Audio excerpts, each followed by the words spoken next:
I told my pastor after the fast, I said, I think I had a vision. He goes, it's God. What a beautiful idea that we all have a mental image of God, and we're all either moving towards that or away from that. Right. I don't like to work out. Those people that talk about having runner's high and work out, like never felt it once. Envious of those who actually enjoy it. I think it's the number one area that the devil attacks is our relationships.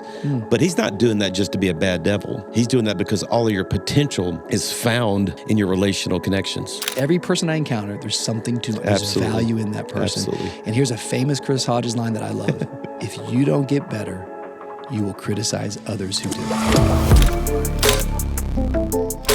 Hey, it's Rich, and you're listening to the Mature Me podcast, weekly content devoted to all things life, leadership, culture, and faith. Thank you for taking some time to tune in. Make sure you subscribe and follow us on all our social channels so you don't miss a thing. Let's listen to today's episode.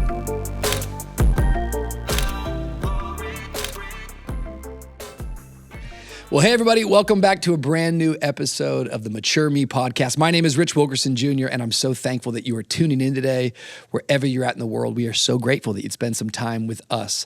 The time today that we're spending is all about you growing, becoming, maturing, becoming the leader, becoming the man, the woman that God's called you to be. And we really believe the only thing more important than who you are today is who you're becoming tomorrow. And so whether you're watching on YouTube or listening on Spotify or Apple Music, do us a favor right now at the very beginning of this episode, in faith. Go ahead and like it, leave us a comment, subscribe to the channel, spread the news. I cannot explain to you how much that helps. Every month we continue to grow right here at Mature Me, and it wouldn't happen without your participation and your contribution. The other thing that we always mention is that every Tuesday morning I release a little leadership email. It's free of charge. Go to richwilkersonjr.com and you can sign up. Tuesday mornings, what time, Julia? 6 a.m.? 6 a.m., fresh, hot off the press, Leadership with Rich, leadership handles to help you grow and become a better leader. Get it today. Well, without any further ado, we are joined by a hero in my life.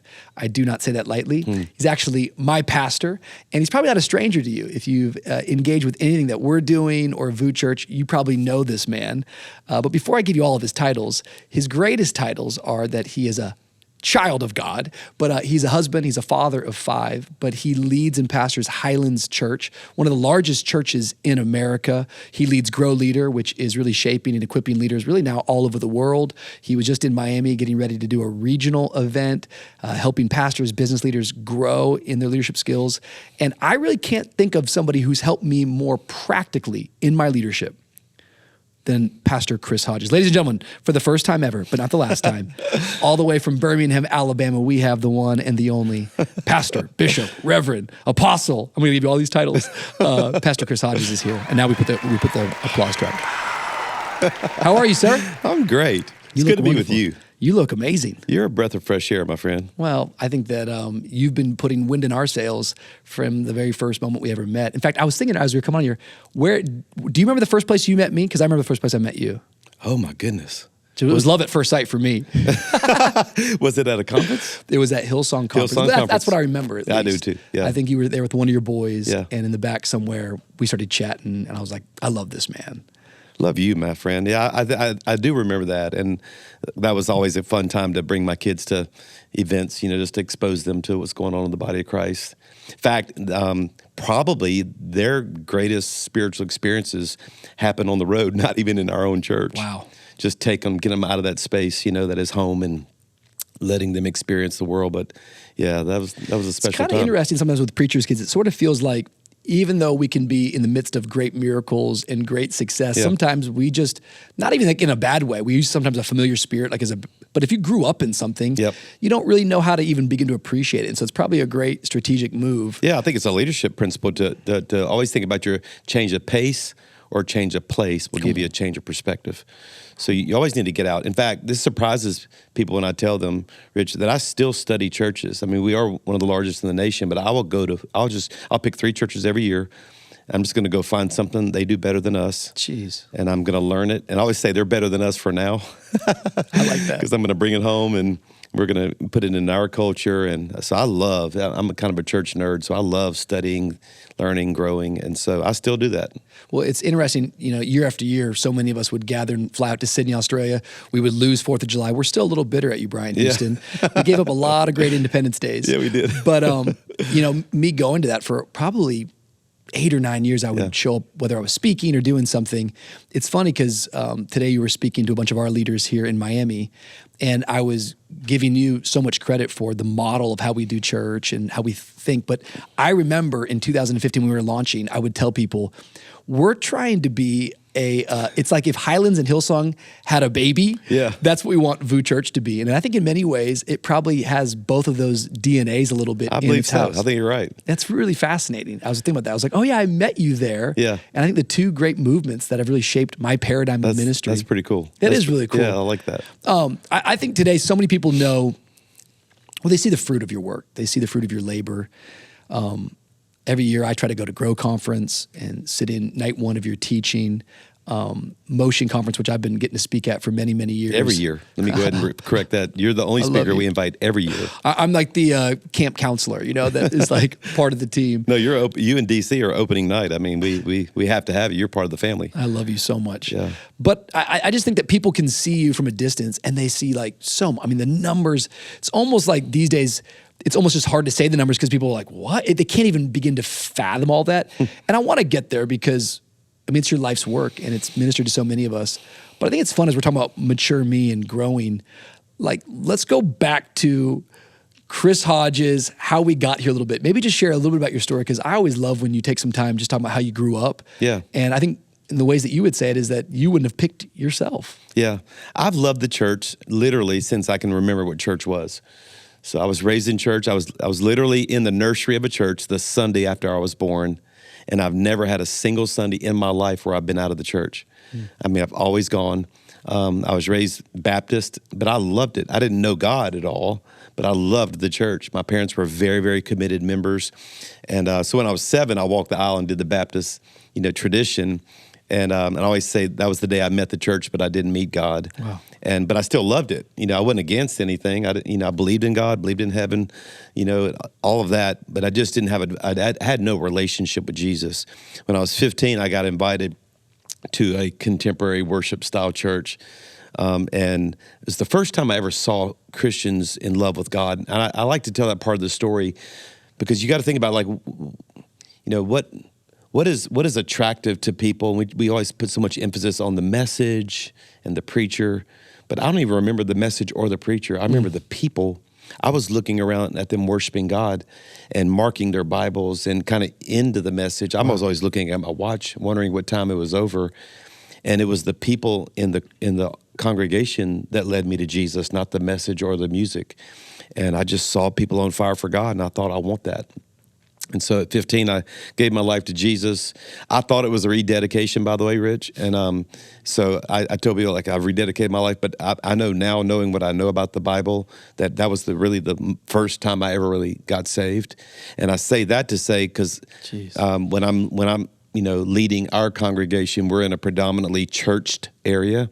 I'll even use that language when I'm leading people to Jesus. And I'll say things that are not even theologically correct.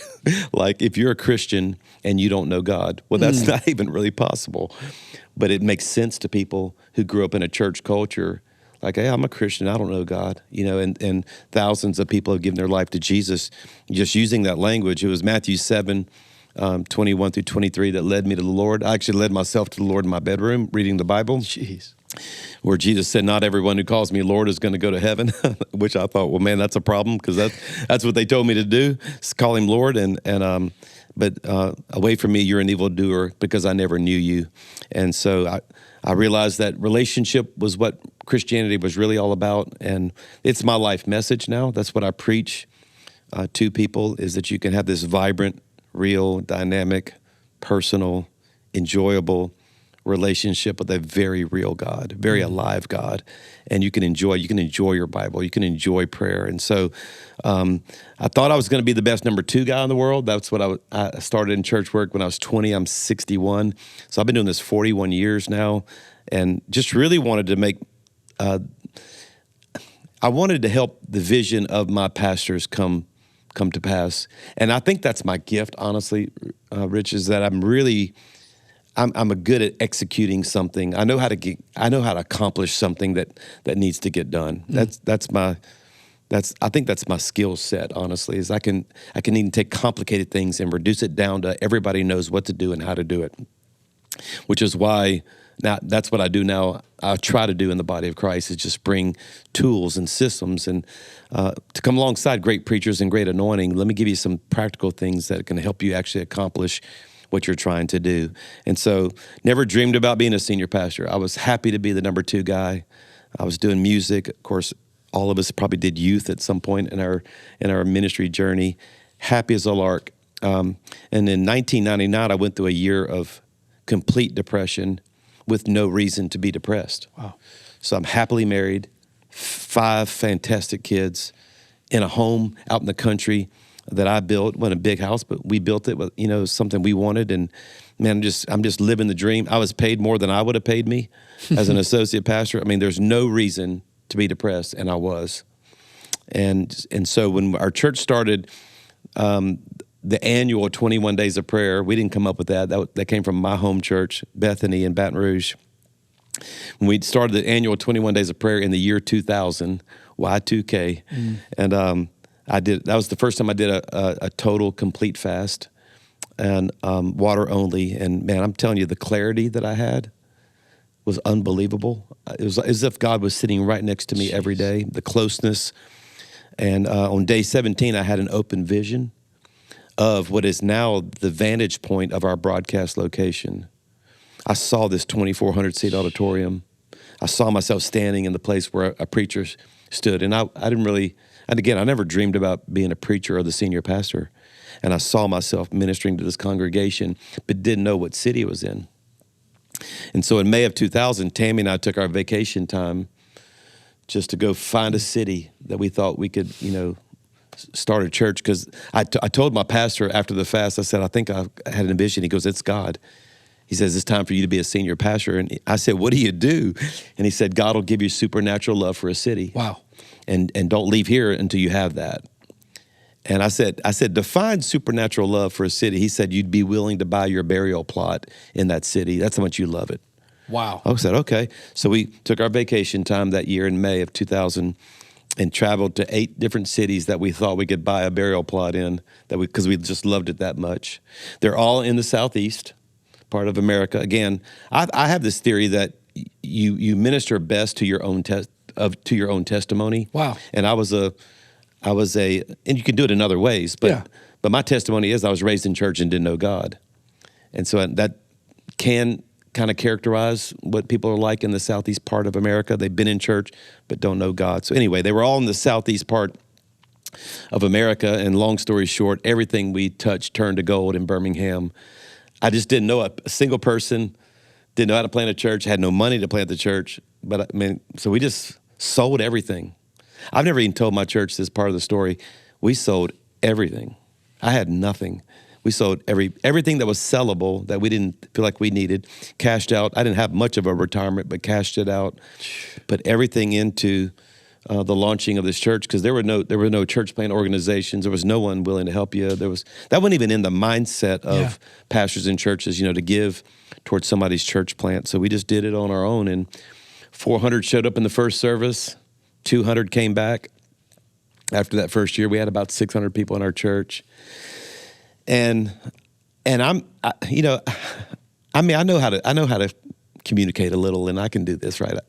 I'm not trying to give false humility here, like I'm just totally no skill set. I'm good at some things, right? And I can lead people into worship, and I can preach a little, but my personality wasn't strong enough for it just to be built on my personality. And I knew it.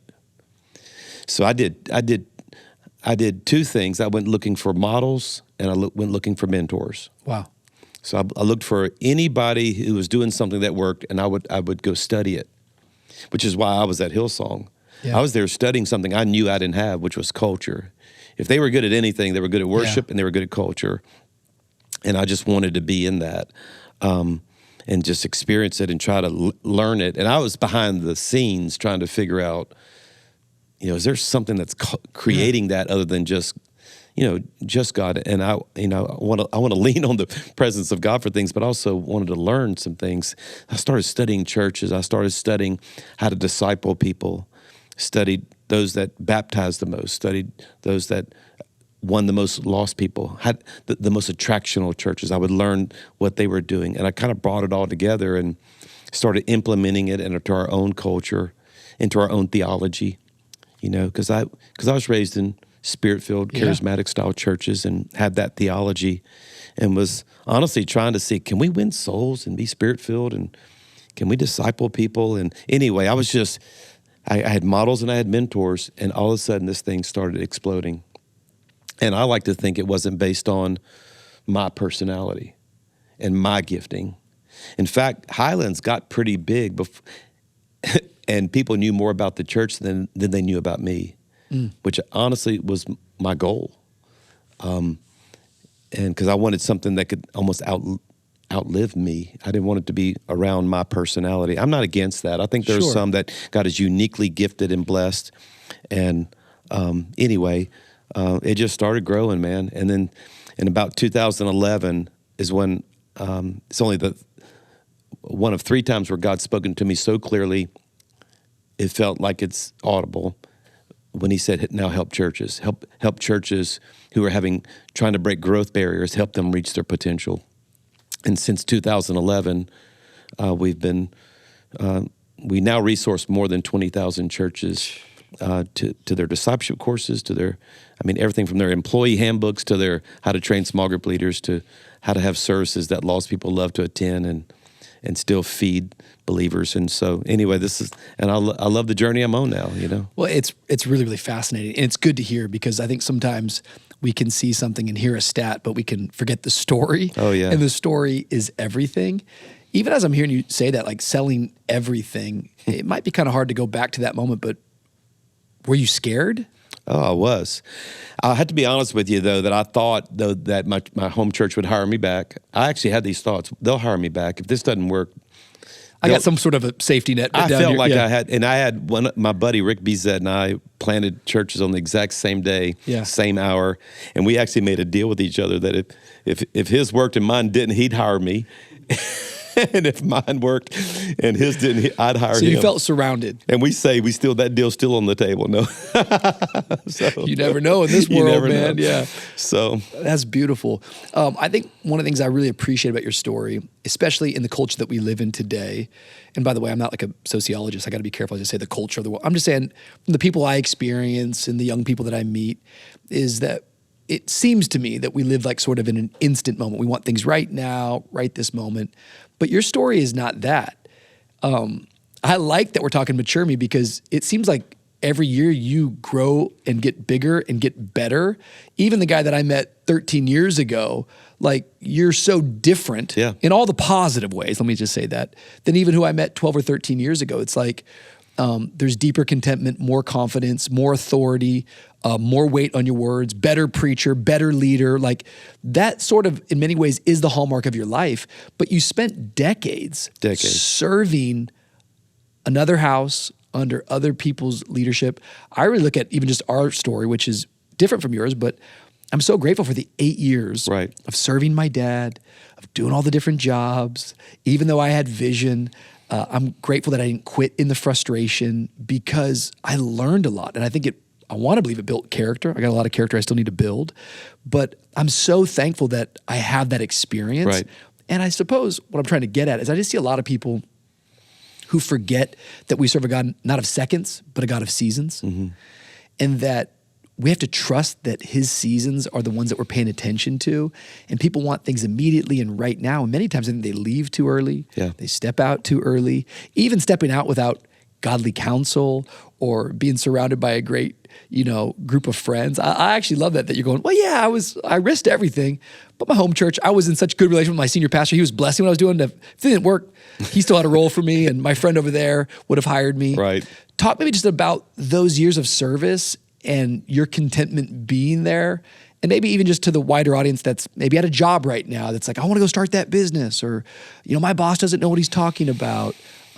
there's seasons to step out and to do what God's called you to do, but there's also seasons to serve and get under something. Yeah, of the 41 years I've been in ministry, my first 18 were serving other people's visions, and was very content. And this will surprise you perhaps, and some people might not even believe this, but it's the absolute truth. I still tell God every Sunday, Lord, if you want somebody else to do this isn't mine. I belong to you. And even if it means you want me to go work for somebody else and I'm not the lead, wow, I'm not the leader of it, I'm happy. I belong to you. I pray that prayer every single Sunday before I walk out on the stage. And it's truly is my heart. I mean, I don't have to be the guy, and so I enjoyed those years, honestly. But I learned a lot. But when I became the lead pastor, I feel like I'm now reaping a lot of what I sowed for years. And I truly believe in that sowing and reaping principle, that I think I was so faithful and so honoring to my dad, my biological dad, to my spiritual father, Larry Stockstill, who still, by the way, since 15 is still my pastor. I talked to him on the phone 2 days ago. We talk every single week. He's still pastoring me. And I think every pastor needs a pastor too, by the way. And just that I'm at 61, I'm still growing and learning.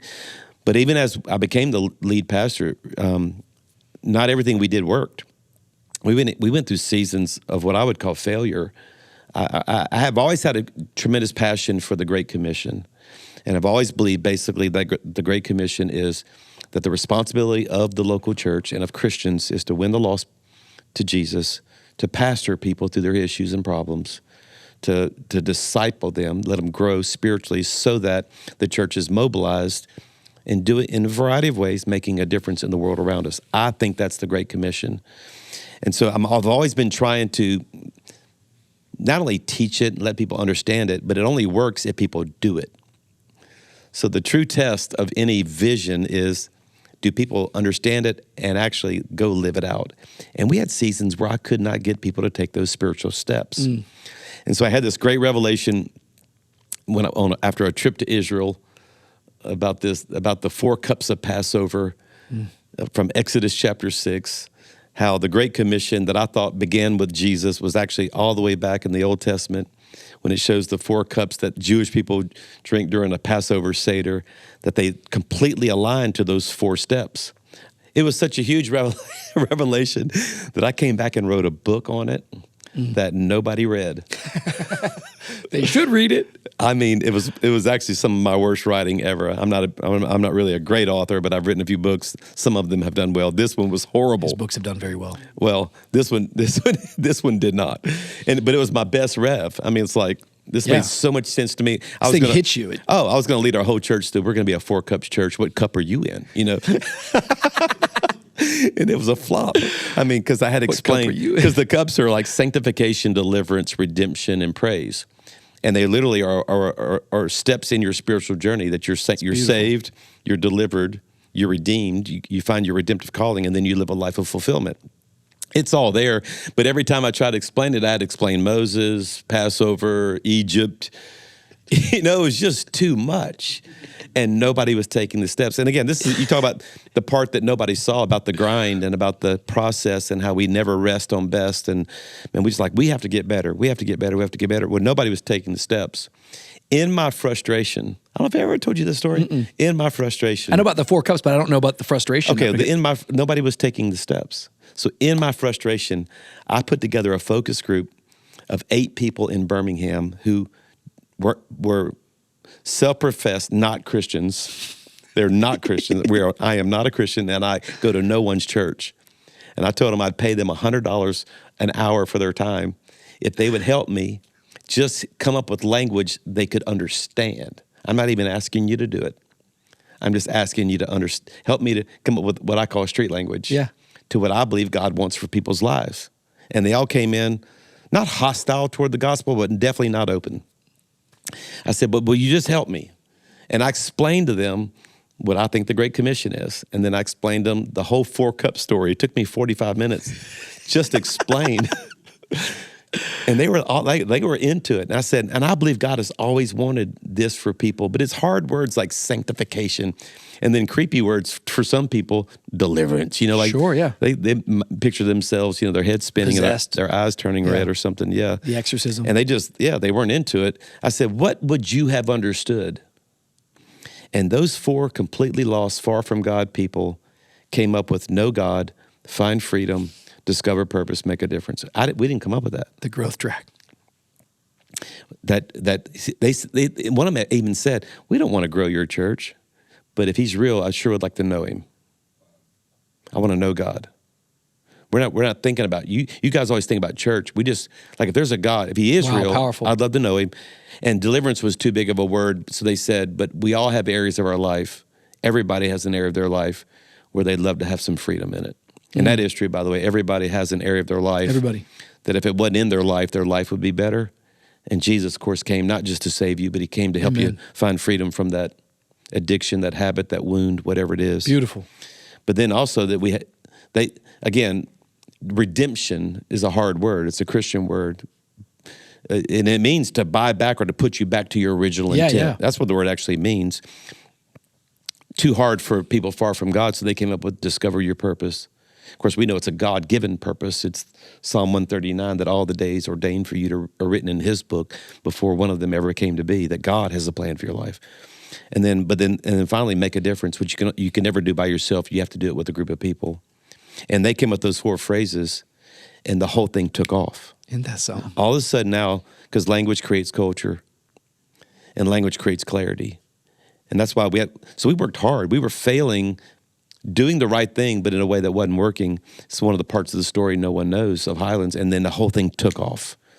And we started creating experiences where people could just know God, groups where people could find freedom, a growth track where people could discover their purpose, and a dream team, servant leaders that are making a difference together. And man, the thing exploded. That's crazy that you got non-believers in a room and said, help me with the language of how I can represent these truths to everyday people. There's a whole leadership lesson just in that. Totally. That they don't be satisfied with just what your understanding of it is. The goal wasn't for me to understand it. Yeah. I'd already taken those steps. I needed the people who hadn't taken the steps yet. You just wrote a book on the Passover, and you're getting excited about all 4 cups that nobody knows about. Exactly. But I also had I don't know if courage is the right word. It probably wasn't courage. It was just wisdom.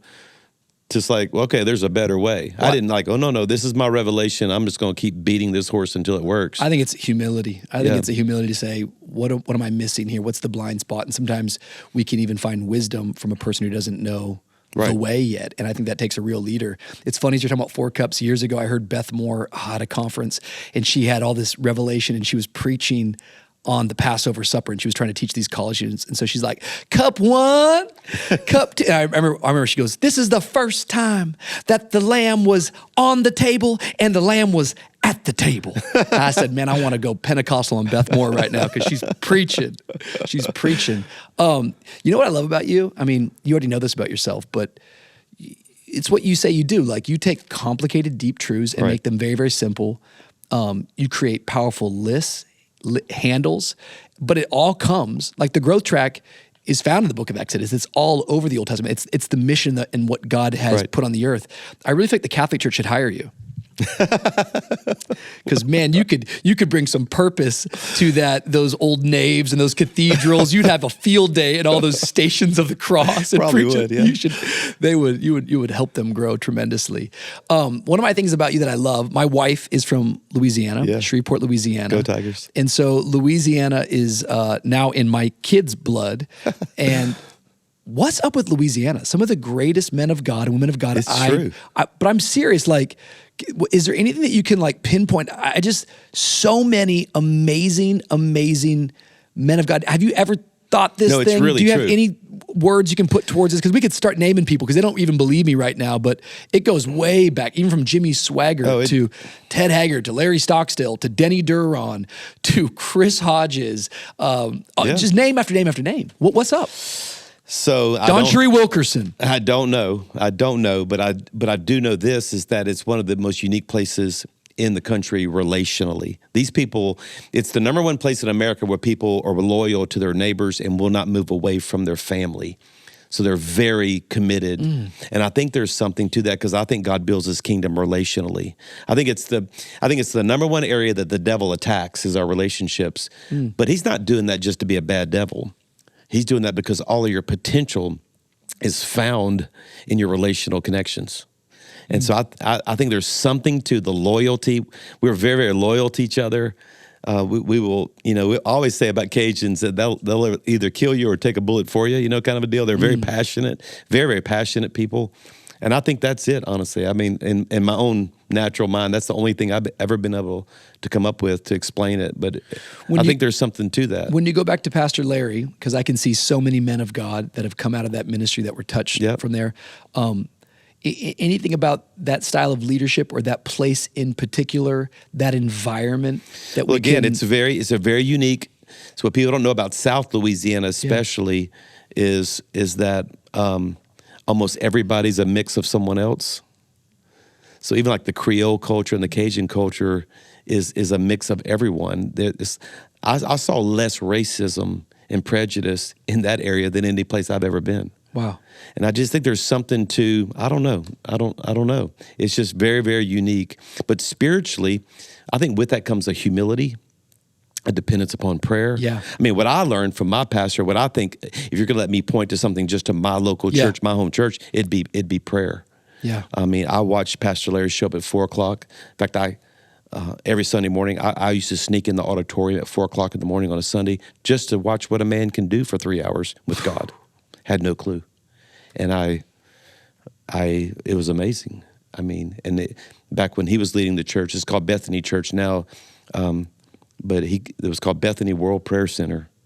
And man, it's where I learned intimacy with God and being a carrier of the presence of God and how God will make you better than yourself. And which honestly, I felt like I needed. And my life story, Rich, is that I was able to go so far. I'm pretty good at a few things, but God's made me so much better than I really am.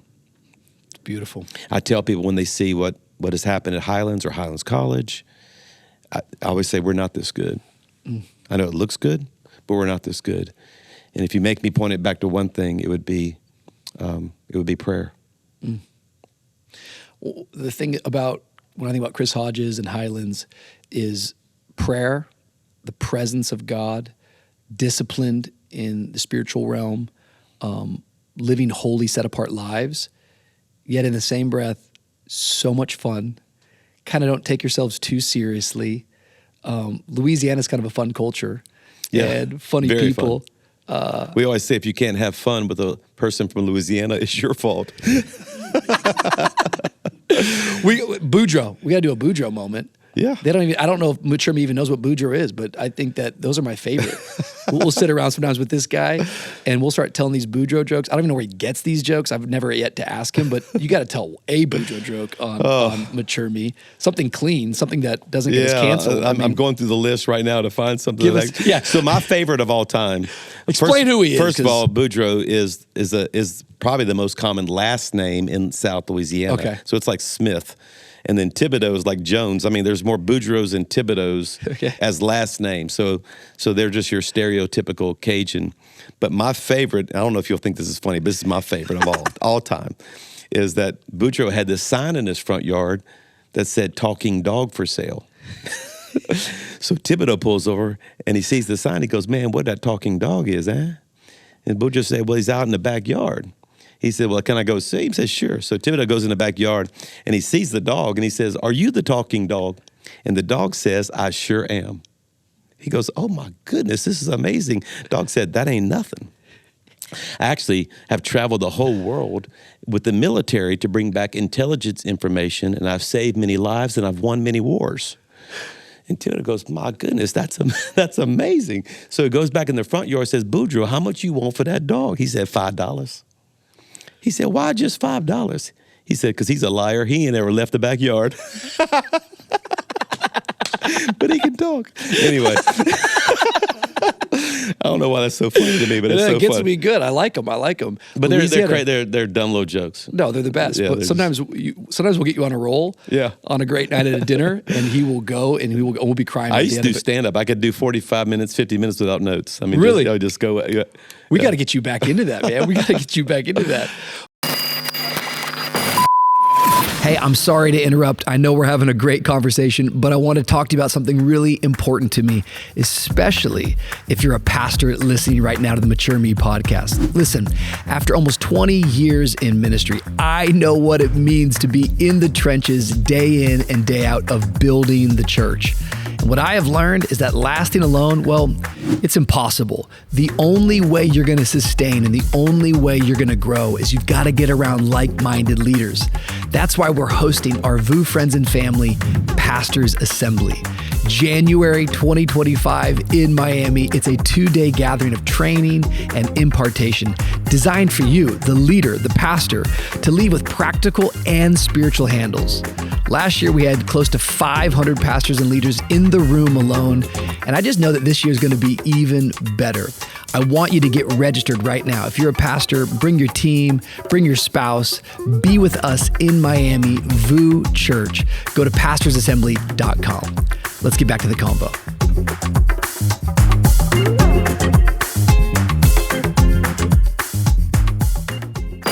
I'm asking some of that because I really do think that when I think about the House Highlands, I think about your life. I don't know if you like the word balance. I don't always love that word balance, but I'm just using it for the sake of, it's not just leading the church. It's leading your wife and your kids. There's so much always going on in your life. I suppose, like, how did you determine those rhythms and figure some of that stuff out? You have 5 kids. And can you just speak to us a little bit about that around just the family dynamics as a leader and as a pastor and what that's been like? Well, I have a little unfair advantage because I'm by nature disciplined. Like I could have been in the military. I love order. I love schedules. I love lists. I always jokingly say if I had a list of everything I like, lists would be at the top of the list. I mean, like I love lists, and I organize my life. That's fun to me. I'm very disciplined. I'm a morning person. Most people that are morning people, start off, just their days in order. I was raised in a spiritually disciplined culture. I mean, we spent time with God with a standard of spending at least an hour with God every day, just because Jesus said, "Could you not tarry with me 1 hour?" I mean, I was taught into these. I appreciate the spiritual disciplines. I mean, fasting. I've been fasting since I was 19 years old, starting every year with 21 days of prayer and fasting. And talk about a discipline, because your body is screaming at you, and you're having to tell it, no, I'm going after God. I mean, it's hard to push the plate away for 21 days. And we did, we were all able to do the type of fast we wanted to do, but we all did it pretty strictly, not religiously strict, but just, man, we really wanted to get close to God that much. You weren't giving up Netflix for 4 days. No, sir. Fasting. It's not even fasting, by the way. Fasting's changed quite a bit. Yeah, totally. But I mean, it was like we pushed the plate away. We didn't eat. Which is for 21 days. fasting, and man, your body is yelling at you. And I have this theory too, by the way. If you want to develop disciplines, you have to go through seasons where your body screams at you and you tell it no. You master your flesh, as the book of Romans says. You don't want sin to be your master. And so there are disciplines that can do that. So my unfair advantage, to answer your question, is that that's easier for me than most people, because I'm kind of wired that way. So when I set, for example, that Tammy and I are going to have a date night once a week, then I can say with honesty, for 38 years of marriage, we always sit across the table once a week. And I've honored that. To have times with our family, we just didn't give that time away at all. Even when someone asked me to travel, if it was on one of our family nights, even though they would always say yes, and I knew they would, and I knew I was going to travel to this place, I still asked my kids, hey, someone's invited me to minister this Thursday night. Can we move our family night to Tuesday night? Just as a show of respect, to them. It's beautiful. But I've lived that kind of ordered life. I've been reading the 1 Year Bible. I don't even know what year the 1 Year Bible started. I think I was reading it the first year that it ever came out. And I mean, I got up this morning very, very early, and it's the first thing that I did was read the 1 Year Bible, and just, so I keep my life in balance. To answer your question, I think all balance and all keeping things healthy is how you start. All's well that begins well. It's not all's well that ends well. And I tell leaders that to master your mornings, the more, it's kind of like a tithe. There's something about when we give that first to God, how it blesses the rest. Beautiful. Same thing with your time. Beautiful. Same thing with your family. It's what you do first. And so I've always given that first moments of my day to God. I take a moment every morning and I think through my day. I even reduce my day down to three most important tasks where I could call the day a success. And I focus on those and I pray for those just three things, even though I'm going to do way more than those three things. Yeah. But it just gives me focus for my life. And then finally, you just have to learn how to say no. I read somewhere in a great book, I think it's called Essentialism. And I think the byline is called The Disciplined Pursuit of Less. And one of the great quotes in there is that people who learn how to say no will trade popularity for respect. And that's a bar. Wow. Yeah. So just saying no to the right things, saying yes to the right things. So anyway, but thank you. I have areas that I want to say that I still have areas that need a lot more discipline. But all of us. Yeah. I think it was Steve Jobs who said that he was most proud of his company not for what they had done, but for what they had not done. Right. His ability to say no is what gave him such a freedom to stay so focused on what they are doing. These days, it's really, really clear, at least in my neck of the woods, but in the body of Christ, that you take on a role of spiritual father for so many. But long before you're just even a spiritual father, you're a literal dad. You have 5 kids, which I think in 2024 is like 25 kids back in the 80s or something. Maybe talk to us a little bit about parenting, because all of your kids who've all gone through different situations and have their own journeys and still continue to become, but they love you. I know all of your kids, they do love the church. They love the Lord. Mm-hmm. What are some things that you can just even think about that you got right, that you didn't get right, that would help people that are listening right now? I feel like I'm a young parent and I sense so many parents are afraid these days. Yeah. I know at times I can have that sense of, being overtaken by fear. How am I raising these kids, and the decisions I'm making, how's this going to affect them, even in leadership? Anything you can speak into regarding that category? Yeah, I mean, we are kind of on the other side. They're all grown and have their own children, and they all do love God with all their heart. All of them are involved in ministry in some form or another, and we're a very, very close-knit family. I think as I look back, I did a lot of things wrong, by the way.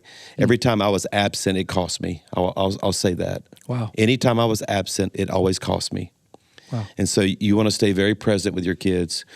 And I'll even say it more practically. If you ever get to the point where they're not talking to you, you're already in trouble. Wow. So they don't have to be perfect, but they have to keep talking. Wow. So I would always try to create environments where they were talking about what they were going through, good or bad. And so, but if they are not talking to you, they're talking to someone else and they're listening to other voices, and you're in trouble when that happens. Because I needed to be, and God needed to be the primary voice in their life. And so I try to maintain relationship above anything else. Did you know that, or you learned that? I had to learn that. Okay.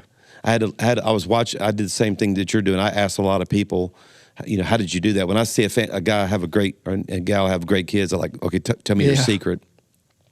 And there is no such thing as really quality time. It's only quantity. Wow. Is spending time with them, to be with them. And so when it came to the church, most of us know that PKs a lot of times can despise the church and they're not really into the things of God. But the ones that I saw that were successful at it didn't compartmentalize their life into 2 lives, like a family life and a church life. They just had a life. They integrated it as much as possible. And I've watched you and Dawn Cherie do this, where I brought my kids with me. They were in the green rooms. I took every one of them one at a time to the Hillsong Conference in Australia. They all went on missions trips. They got to experience. When I was building a sermon, I would, hey, Michael, run down here. Help me with this one thought. So I try to integrate them into the church life, and then I never, ever, ever said one negative thing about God or his church, ever. This is not going to be a forum where we talk about the people in the church or, man, we're always grateful for, love and respect the church and Jesus' bride. And so very disciplined to do that. We're not bringing the garbage home and in front of them. That happens. And honestly, even when garbage happens, I refuse to see it that way. These are precious people going through things, and and so anyway, I think those were some of the things that we did well. And my favorite line that when I'm teaching parents about their children is that you got to remove this expectation of perfection. Yeah, good. You just have to, because they have to have the freedom. They're gonna fail. So it's your attitude toward them when they fail that I think determines the course of their life. And I just disciplined myself every time they failed by telling them, I know this is what you did, but that is not who you are. And let me just tell you who you are, and nobody believes in you more than me. I kept saying that. Nobody believes in you more than me. And I know you did this, and you'll have to pay the consequence of that. But you need to know I don't feel one bit different about you. Nothing about this can make me change how much I love you, value, and see your potential. You're going to do great things for God. Literally, and my wife can tell you this, I would always try to be in the kitchen when they were walking out to go to school. She would oftentimes be bringing them to school. And I said the same thing to them every time as they walked out. You're a leader, not a follower. Don't let the world change you. You go change the world. Come on. And just kept speaking faith inside of them. And we've had messy stories, but that have all come back to their potential. And I think it's because they know how I view them and how God views them. Train up a child in the way that he or she should go, and when they're old, they will not depart from it. That's right. The question is, what do we train them in? Right. Because when you get old, you're coming back to whatever that thing is. And I just didn't, I was never going to be negative, and I wasn't going to be, a dad that was hard on them. And I set a goal, and this I just said to the Lord, I didn't even tell them that I'll determine our success based on that when they don't have to come to our house, so they're out of the house, will they still want to come over to the house? I love that. And they're over 4, 5, 6 nights a week. I mean, they're over a little too much. They really are. We're like, oh, guys, it's getting a little late now. Get out of here. So no, but it's a joy. They're our best friends now. My social life is predominantly my kids and my grandkids now. Well, we're weeks away from having our 4th, and I'm way, way, way behind you. So it's good for me to hear that vision that one day we'll be best friends. Right now, we're just trying to get them to go to bed on time and wake them up. But I think that's something you said that's really brilliant or really interesting, which is A.W. Tozer talks about the most important thing you think about is what you think about when you think about God. And what a beautiful idea that we all have a mental image of God, and we're all either moving towards that or away from that. Right. And so what you said is when they did make a mistake, what was my response? And I think that's a really powerful insight for us as parents, because I think sometimes we want our kids to be patient, but then we act impatient. We want our kids to have the joy of the Lord, but then we're never joyful. And I think it's in those moments of weakness and pain, and when we do mess up, our response so gets to showcase who God the Father is. Yeah. And I just firmly believe, maybe this is strong language, I think every person on the planet to some degree has some degree, maybe this is a strong word, but like a father wound or something, because our first idea of who our Heavenly Father is our earthly dad. Right. And guess what? Ain't none of us God the Father. So we have our own weaknesses, but we serve a God who's so good that our earthly father is not a reflection of God the Father. Our God the Father is the perfection of our earthly father. And so what great joy we have that, he fills in the gap. You're exactly right. And I think when I look at your life, you've grown so much, you continue to grow. It seems like you talked about earlier mentors and models. Like even right now, you still have mentors in your life. How do you keep finding mentors when you have a church that has 100,000 people showing up? You're a New York Times bestseller. You've got a college that continues to go. You give away tens and tens and tens of millions of dollars. Like, how do you find anything you can teach us about reaching up and trying to continue to put yourself in a better room or a bigger room or a growing room?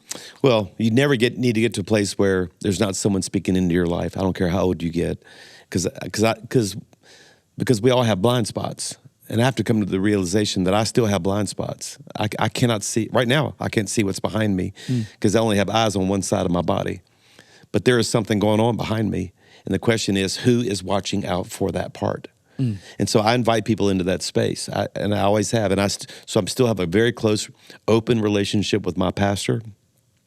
I have a very close, open relationship with. I think everybody needs people over you, but you also need peer level people who can be honest with you. So I have about 3 people that we have that level of relationship. There's nothing off limits for you to say about my life. Nothing. If you see it, say it. Your job is to keep me out of the newspaper unless I took out the ad. You know what I'm saying? It's just like, and watch over my soul and be honest with me about that. And I've invited, you have to invite that from those people.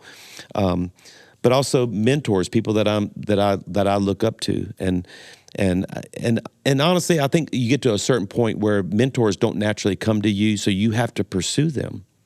So you have to say, grow me in this area. I went to John Maxwell years ago and said, You're one of the best authors in the world. I mean, you've written 90 books, sold 40 million copies. Yeah, so like you know what you're doing. Mentor me in this. I'm writing a book right now, and I've submitted every part of the manuscript, the table of contents, the thought processes to John, and he's making me better. But you have to invite that into your life. And I just think, I don't know why people don't do that. To me, it's fun. But the secret is, I think sometimes we put too much pressure on the person speaking into your life, like they're going to do all the work. And I think let it be on the protege, let it be on me to come prepared that if I get the chance to have lunch with John, I keep a list of running questions for him. I could show you a file right now on my notes and on my phone of next time I'm with John, I want to ask him, and I'm prepared. And he loves that. He wants to pour more into me because he knows I'm the most prepared for when we get together. And I would love to put that into the heart of the people listening to this podcast. Like, find people, think, oh, they don't want to spend time with me. If you're that prepared, I have a pastor that I'm coaching right now. He's just asked me, would you coach me through this next season of our church? And I'm doing that. But Brian, this brother is prepared. Well, you're that guy, by the way. Let me just tell. I mean, you guys may not know this about Rich Wilkerson Jr. He's got all this. You got all this talent and all this personality, and that's the part people see. Dude, you're a church builder. And when you text me on a Monday, you can always tell the people who really love building the church because they're ready to start working on it on Monday. You text me like, "Hey, I got 6 questions. Will you find me 30 minutes?" And you're ready. Like you come to the table prepared. That's what I'm talking about. And by the way, that's what makes you a great discipler, is that you're a great disciple, and you're still learning and growing. Anyway, I don't know if I answered your question. I found myself rabbit trailing there a little bit, but no, you're not rabbit trailing at all. I think you're leaning into something that's really important, because I meet some people who go, will you mentor me? I need a mentor. And it's like, the mentor will appear when the student is ready. Exactly. And one of the ways a student is ready is when you come in prepared with what it is that you're trying to solve, asking questions. People that don't ask questions, I'm just like, I don't know how you're going to make it in life, because you've already put a lid on yourself. You, by not asking questions, your silence is indicating to me that you don't need any help, that you don't need to grow. I don't care who I'm speaking. If I'm going somewhere else, I want to learn. And I've learned that as you ask questions, you actually add value to the person you're speaking to. Absolutely. This is funny. No names, of course, ever, but someone recently who is a pastor who's maybe around my age, who's going through a difficult time of transition. And we had a meal together. As we finished the meal, there were some other people who said, hey, can we get coffee, the next morning? But I was like, we just had the meal. And I said, well, man, I'm sorry. I can't do coffee tomorrow. We just had a meal. And he's like, okay. I was like, but call me anytime. He's like, yeah. And so he then proceeded to try to get me on the phone. And we kind of went through he texted me quite a few times on the phone. We finally got on the phone. Hey, man, what's going on? And we talked for, 20 minutes. And in the 20 minutes, I don't know why we were on the phone, to the point we kind of came to the end of the conversation. Well, that was good chatting, man. And yeah, God bless. And I'm not even putting him down. I'm just going, I don't know what the purpose. I think there's something that you need, but you don't even know how to ask per se. I can't ask for you. Right. And that's a word, because what I've learned about God is that rarely does he do the miracle we don't ask for. Right. We've got to learn how to speak up. We've got to learn how to communicate. And if you're looking for a mentor today, don't just walk up to someone and say, can you mentor me? Start by, when you get around them in the 10 minutes that you're having a moment, that you've got something prepared, you have a way to add value to their life.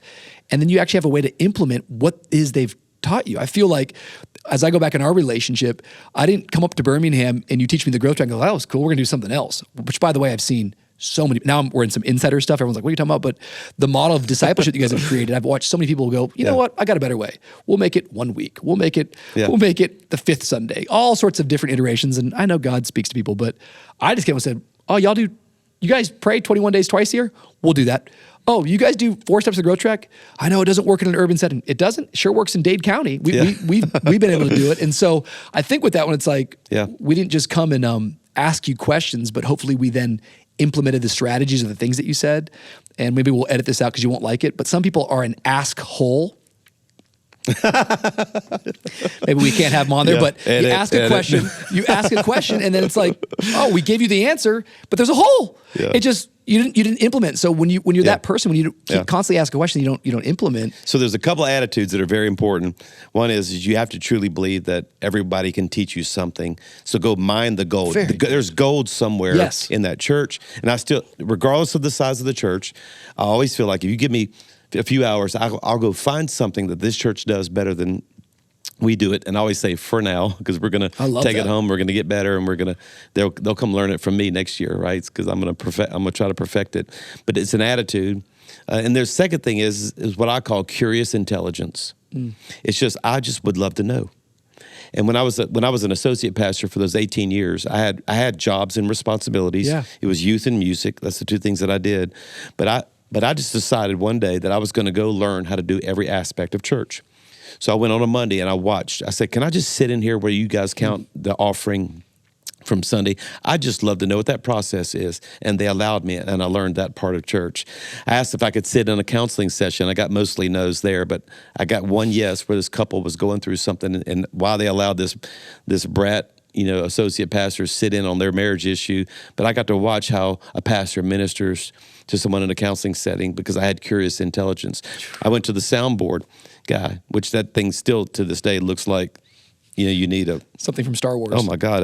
What do all these buttons do? Do you really know what those buttons are? You know what? You could get sick one day. At least teach me how to turn this on, and how to play music out of it. And I had curious intelligence, and so now my breadth of wisdom and knowledge about the church is wide, but only because I went looking for it. Beautiful. And that's what I love when I'm teaching young leaders, especially. Yes. Don't get so focused on my gifts, my talent, my calling, my little narrow lane. Especially the younger you are, have more of a broader, curious intelligence than just watch what God does. Amen. Had no clue that I would end up leading a church one day, but my experience and my knowledge was pretty big because of that curiosity that I had.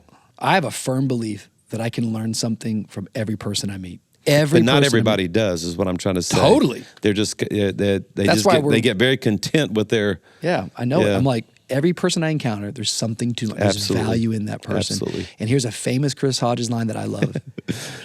If you don't get better, you will criticize others who do. That's right. And I just want to be a person. I'm not competing with anybody else, but I am benchmarking off my own life. And I do want to be a good steward of what God's put inside of me. And I wake up every day with a fire to grow, to become more. And just grow yourself too, because healthy things grow. People. Some don't think I'm telling the truth, but this is the absolute truth, Richie. I've never set a numerical goal for Church of the Highlands. We've only had a better goal, growth goal, because I think healthy things grow. So we never worried about getting bigger. We've only worried about getting better, because things that get better get bigger. Our first staff value is make it better. Make it better, grow. People have seen the success of your church, and people have seen the success of your life. People are aware of you as a public personality, although I don't think you like that term at all. But you're a very, very well-known believer. You're very, very influential. You're a pastor to pastors. And you said something earlier, I've got some friends in my life that your job is to keep me out of the papers.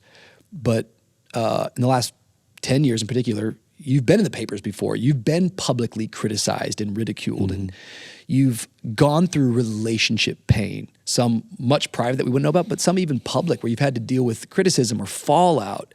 Even in 2020, so many people came against you. And is there anything, without as much as you can share, about pain in leadership?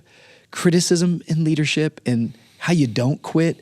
We're looking around the body of Christ today, and I'm not trying to put you on some kind of pedestal that makes you feel uncomfortable, but I think so many are afraid as we see so many incredible men of God who've in some ways fallen from grace, and we don't criticize or put anyone down. Right.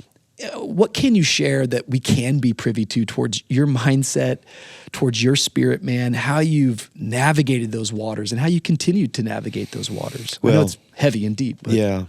Well, it's actually bigger than people realize. There were some private things going on too with my mom, who we ended up having to put in memory care in 2020, with other members of my family who were going through different things. So like it was a very, very tough season. There were two things that sustained me in the middle of it. First of all, and I don't want this to come across arrogant or anything, but I know who I am. Yeah, come on. So I slept good at night, knowing that the things that were being said about me weren't true. You only don't sleep at night whenever they actually are true, Wow. that you've been discovered. And so I actually slept very well at night. Wow. Because I know who I am, and I knew if I would just stay steady, truth would come out, and it did. And honestly, everything that was said has already been recanted and Totally. and restored, by the way, too, with people in our city and things like that. But the two things that sustained me, and I'm going to say it kind of in a shocking way, the first one, and that is I don't get to make the choice of whether to quit or not. Because I didn't call me. I don't belong to me. And so I've never seen it as my option. Like, what do I want to do next? Well, that's not for me to decide. You know, I truly believe, and I'm not trying to sound super spiritual, but I've been bought with a price. Come on. And I belong to God. And so even if the journey is uncomfortable or not so great, I'm in His army, I'm His soldier, and even if I die on the front lines, that's up to my commanding officer, not to me. You know, so I've really kind of crossed that bridge in my mind. Yeah. Because I think what happens for some people, not a lot, but that ministry has become a career choice and something that we actually enjoy. I'm not against enjoying it, but now I really enjoy it. So now we see it through that lens when really I'm called. Yep. I belong to God. So that's the first thing that sustained me. In fact, in 2020, I went back to this exact place where God called me to Birmingham, stood in the exact spot. It was on this little outdoor patio off of a Starbucks that overlooks that, you've seen it, that 6-lane highway, the busiest street in the whole state of Alabama, is where God spoke to me and said, you're going to pastor the people down in that traffic jam. And so I went back and I re-upped. So this is where you called me, and until you call me to something else, pain or whatever, regardless of what happens, I belong to you. I'm just letting you know I'm still in your army. And so, and I had to do that. I had to physically do that for me. Second thing is my relationships. And I've already mentioned this. I would not have made it without the people around me who just rallied and said, man, we got your back. We're holding your arms up. We're with you all the way. The loyalty that I talked about with the people from Louisiana, I saw that in all of my closest friends. And it sustained the fire out of me to know that I was not alone. And one of the casualties of leadership that I don't like, that it happens all the time, is that we think the higher up we go, like it's lonely at the top. Well, it doesn't have to be. Yeah, come on. And what happens when you're lonely is you get alone in your thoughts. And when you get alone in your thoughts, you do what psychologists call ruminating. And it's where you take distress and you'll heighten it. So your distress is real, but now you're taking it to a place that's not real. It's more than what you think. And you lose perspective, and you think everybody's against you, and they're not. They're not even thinking about you truly, but you think they are. And it's a very dangerous place to be alone in your thoughts. In fact, anybody listening who's currently alone in their thoughts, I'll just say it this way, you're already kind of in trouble. You'll always stay as sick as your secrets in your lonely places. And so, the psalmist David said, when I was feeling my anguish and all my despair, and then I said to myself, I will confess. And James 5:16, confess your faults, not just to God, but one to another, then you'll be healed. So there's something about just, you can't get alone in all that place. And that's the thing that sustained me. I knew enough, after 40 years of ministry not to go there. And I just was open with my friends, and it rescued me. It made it where I was able to endure through that season.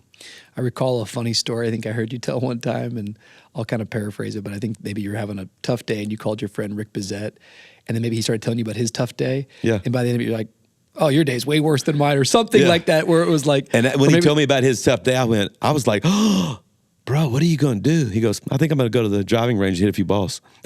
That's what it was. Yeah, and it helped me. I flipped a switch that day. I thought, yeah, what can I do about it anyway? Yeah. And yeah, it really, but thank God I had a friend. In fact, I haven't even told you this part of the story, but on one of my darkest days, now he lives in Arkansas. Yeah. And one of my darkest days, Tammy came down. I was in the basement alone in my thoughts. And she said, Rick's at the front door. Rick's here. And he just showed up. I said, what are you doing here, man? He goes, just not going to let you be alone right now. Man, yeah. And that's what we need to be for each other. We need to, every one of us need friends where we just show up and then find out why I was needed to be there after I got there. And we all need people like that. My grandpa used to teach us about the power of presence. Yep. The ministry of presence. Yep. Sometimes I think when people are even grieving, I've had that responsibility sometimes of sitting with someone when someone's dying in the hospital, and what on earth would I say, Yep. Someone lost a child, and you just show up.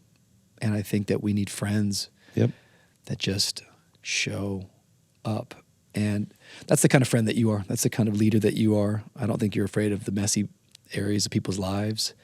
And I think you're the kind of pastor who gets into the mud with people and tries to pull them out. And at times, we even get criticized for that. And I just commend you. I want to publicly say just how thankful I am for you, and thankful for the life that you live, and thankful for the leader that you are. And thank you for taking shots for a lot of us. There's a lot of people today that aren't bleeding because you've bled so much. And I mean that. A trailblazer, I've said this before, it's like someone who goes in and does trail work, which is clearing a path so that we can all walk on the path. And I just think you've been doing a lot of trail work. Well, thank you for that. And it means a whole lot to all of us. As we're kind of coming around the bend here, because I could just talk to you for 2 hours and we go kind of long format here. But I think that we call this podcast Mature Me because it means that we're not done growing yet, that we're continuing to become.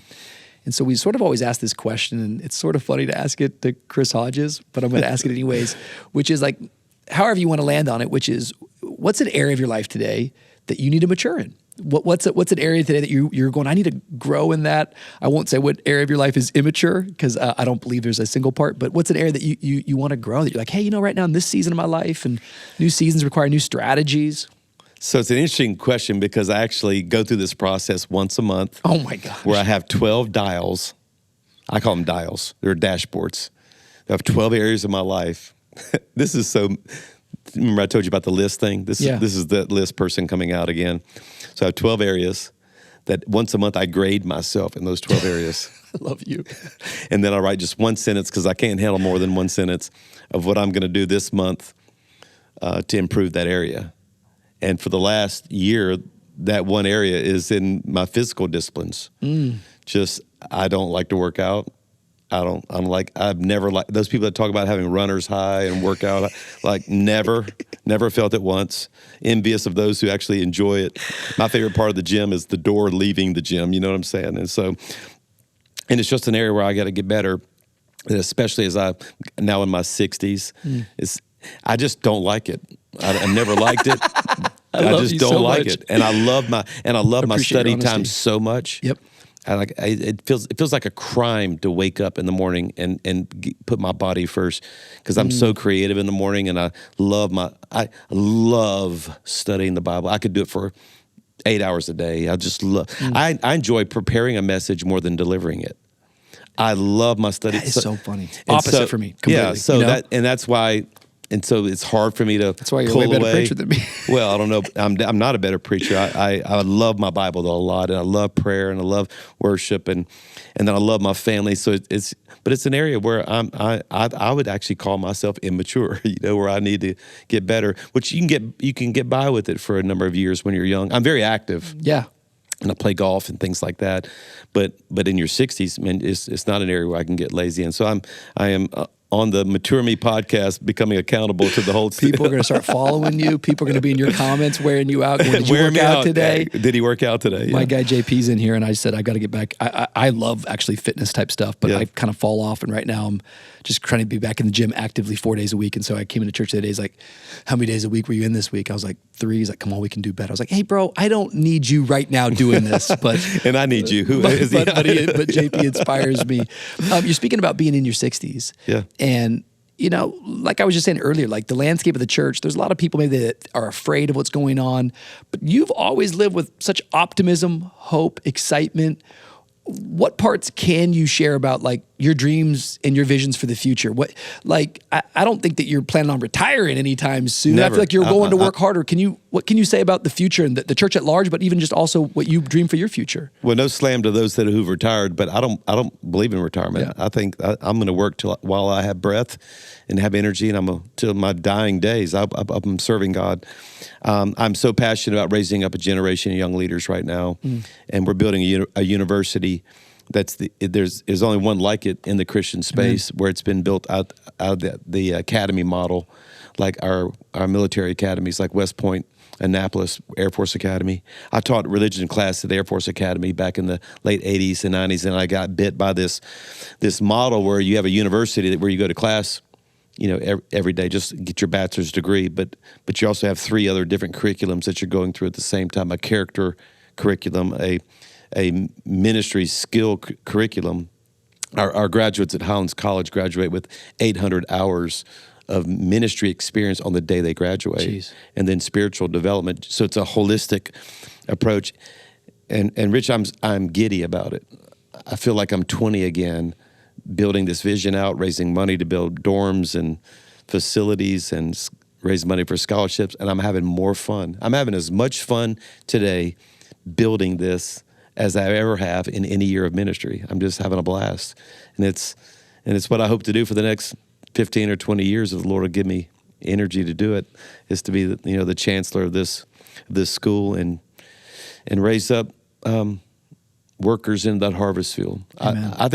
I truly believe that the number one problem in the world to solve, and that's a strong statement, the number one problem in the world to solve is the leadership problem. Come on. Because no matter what your pet problem is that you're trying to solve, you still need people to pull it off. Yep. At the end of the day, it doesn't matter what you believe in or what you want to solve, you're not going to be able to do it without people. Yep. The harvest is plentiful, the workers are few. And so I've just decided for the rest of my life. In fact, I go so far to say that if God made me stop doing everything that I do and only could do one thing, this is what I would pick. I would spend the rest of my life developing young leaders in full-time ministry. So I'm actually as excited today about ministry and the future, and I hope the Lord gives me 20, 30 years to do it. Dawn Shree recently spoke at Highlands College, and she came home and she said, "Well, our kids are going to Highlands College." I said, let's just give birth to the 4th one before we pick out their schools. But there's no doubt that you guys are doing that. And what a beautiful heart. You're speaking my language right now.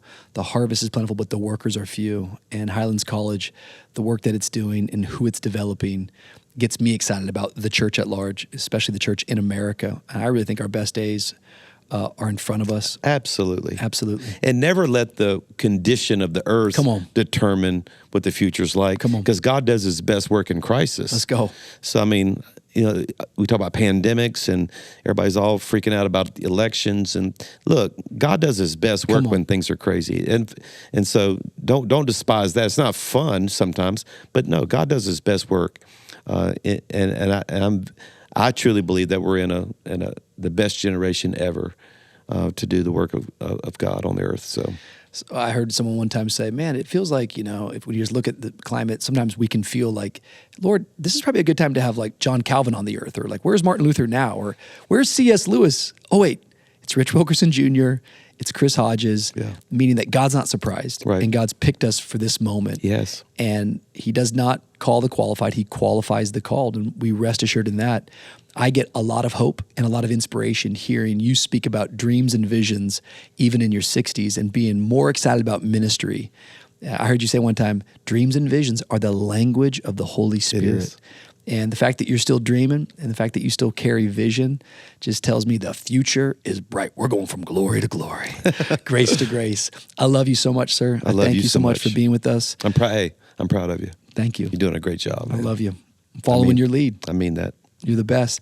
Ladies and gentlemen, that is Pastor Chris Hodges from Church of the Highlands, Highlands College. He's got so many different resources out there in the earth. Go buy one of his books, listen to the Grow podcast, follow what he's doing on social media because it is powerful. And I just want to encourage you, if today helped you in any which way, leave us a comment, give us some feedback, questions we can answer. But of course, share, like, subscribe, and we'll see you next Tuesday right here on the Mature Me podcast.